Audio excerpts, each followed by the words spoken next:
dipakai, emang nggak pakai APBD? Hah? Karena dibeliin sama anggaran, Iya. bisa dianggarkan. Betul. Nah, ini coba, saya mau kasih lihat dulu. Ini kenapa pakai sepatu sobek? Coba tanggung jawab nih, Bupati Batang kok pakai sepatu sobek?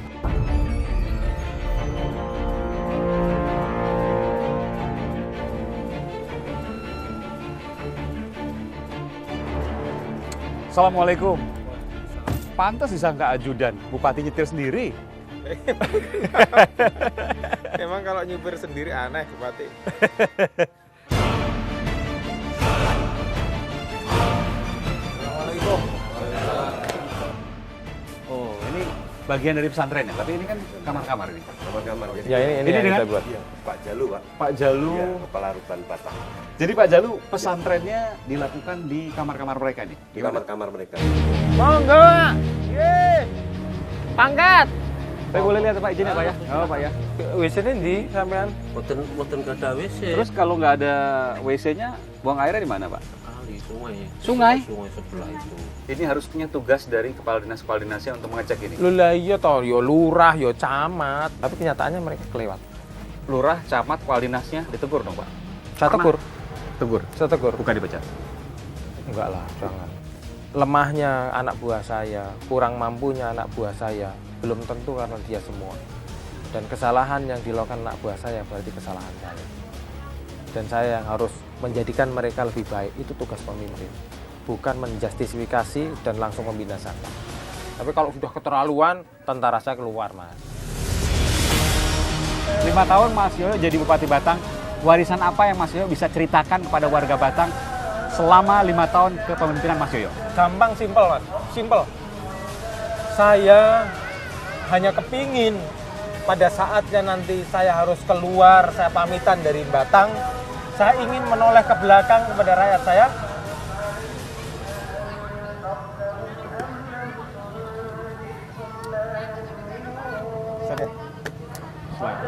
Ya dengan senyuman.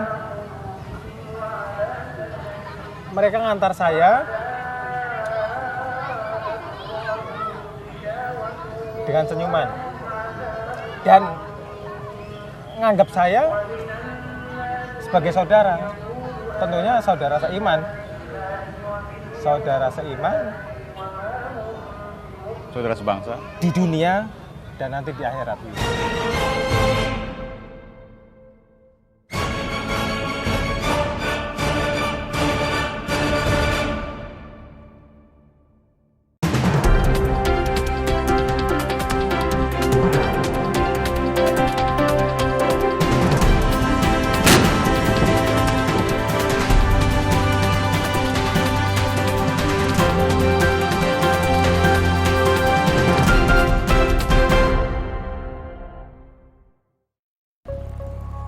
Pemimpin di daerah yang gemilang terus bermunculan.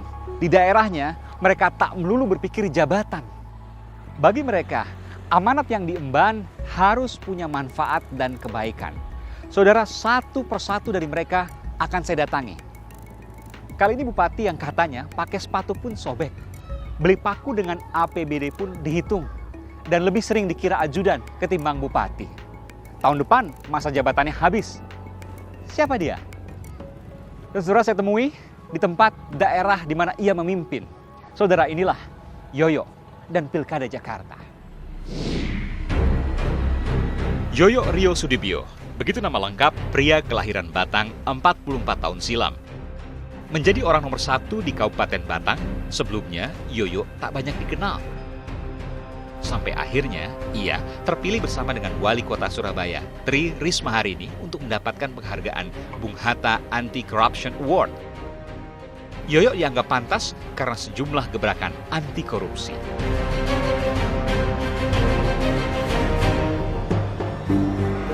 Sejak menjabat tahun 2012 lalu, Yoyo langsung membuat surat pernyataan.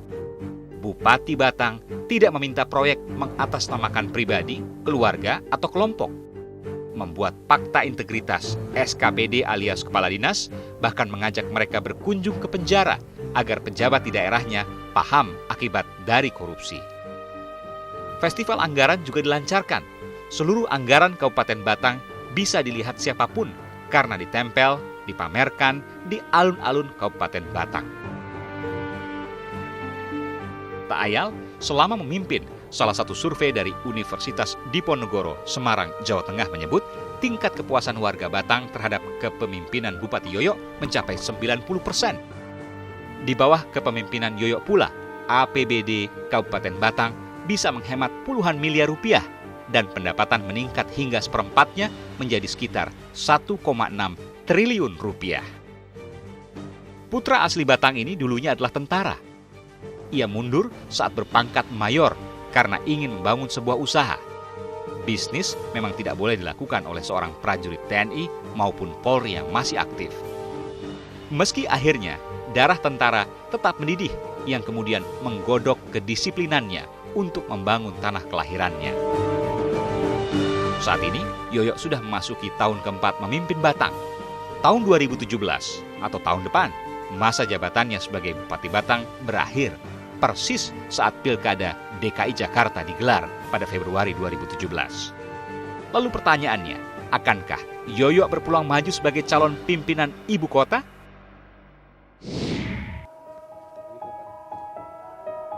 Saudara, masih pukul 4:30 waktu Indonesia Barat, dan saya mendapat informasi bahwa Yoyo Ryo Sudibyo, Bupati Batang, Jawa Tengah, akan mulai aktivitasnya pagi ini di rumah tahanan Batang. Saya akan temui hari ini Yoyo Ryo Sudibyo.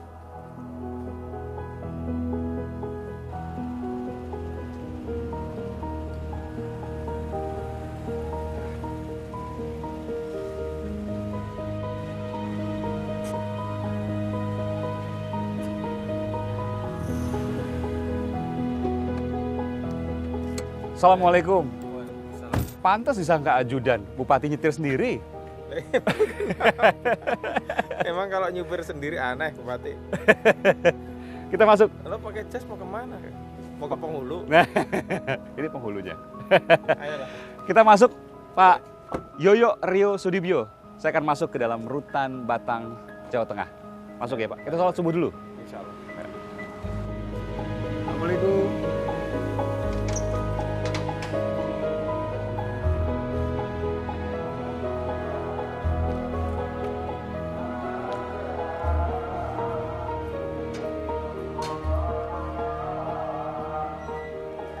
Assalamualaikum.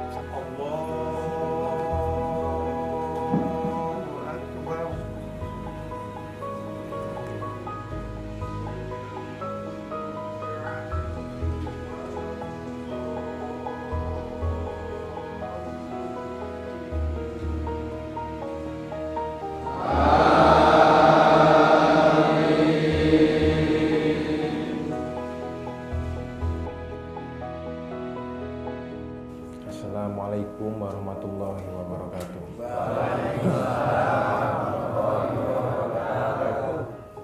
Jangan dikira jadi bupati ini luar biasa. Sama seperti Pak Jalu dan teman-teman.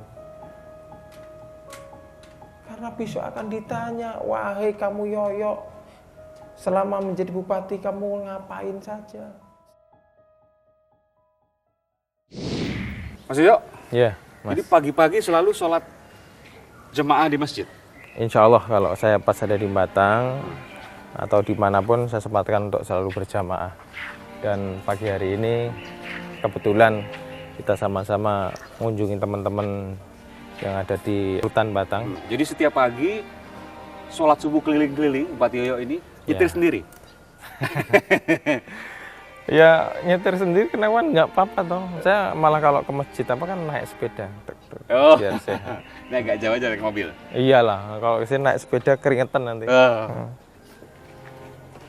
Kenapa milih rutan ini? Saya dengar ada pesantren ya? Alhamdulillah dalam beberapa tahun terakhir ini kami bisa membantu teman-teman. Ada di 3 LP itu sudah kami buat 3 pesantren. 3 pesantren? Ya, salah satunya di rutan Rawabelang Batang ini. Yang 2 di Pekalongan. Yang buat itu siapa? Ya kami dengan teman-teman. Kita boleh nggak lihat Boleh lah, ayo, ayo. pesantrennya kayak Baik, apa? Saya baik, penasaran. baik, baik, ayo, ayo, ayo, ya.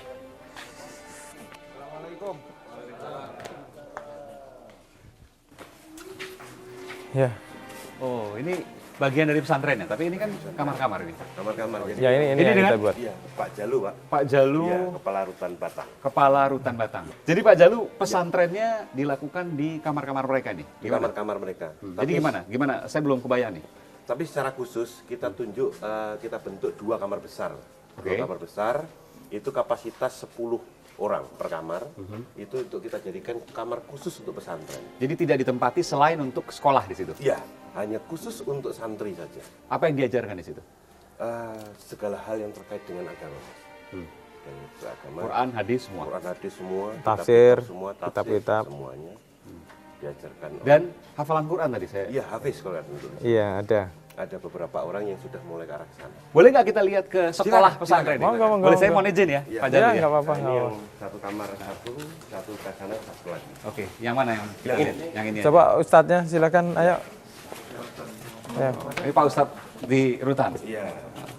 Setelah masuk ke pesantren ini, untuk mengkaji, menghafal, belajar Al-Qurannya gimana? Ya tambah lebih bisa dikit. Oh gitu. Coba satu surat aja.